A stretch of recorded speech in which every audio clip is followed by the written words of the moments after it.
जय माताजी मित्रों, स्वागत है આજના નવા વિડીયોમાં। આજે તારીખ છે 10/8/2026 ને ઘણા બધા મિત્રોની કોમેન્ટો આવતી હતી કે બનાસકાંઠા જિલ્લાના જીવાદોરી સમાન ગણાતા દાંતીવાડા ડેમના તાજા અને લાઈવ સમાચાર લાવો।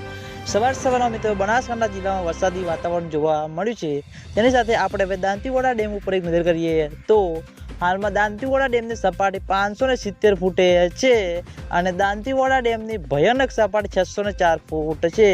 અત્યાર સુધીમાં દાંતીવાડા ડેમમાં પાણીનો સંગ્રહ 26% ભરાયેલો છે।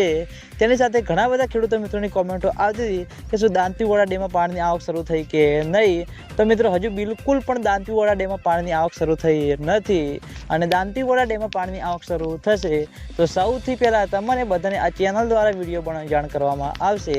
ચોમાસાની શરૂઆત થતાં કેટલાક વિસ્તારમાં સારો એવો વરસાદ વરસ્યો હતો, તેના અંગે મિત્રો દાંતીવાડા ડેમના ઉપરલે ભાગમાં બનાસ નદીમાં પણ નીર આવ્યા હતા। તેની સાથે ખેડૂતો મિત્રોની આશા હતી કે જેમ બને તેમ ઝડપી દાંતીવાડા ડેમમાં પાણીની આવક શરૂ થાય। તો મિત્રો દાંતીવાડા ડેમમાં પાણીની આવક શરૂ થશે તો સૌથી પહેલાં તમને બધાને આ ચેનલ દ્વારા વિડીયો બનાવીને જાણ કરવામાં આવશે। એટલે તમે બધા અમારી ચેનલ ઉપર નવા હોય તો વિડીયોને લાઇક કરી દેજો, કોમેન્ટ કરી દેજો અને ચેનલને સબસ્ક્રાઈબ પણ કરી દેજો। તો મિત્રો જય માતાજી।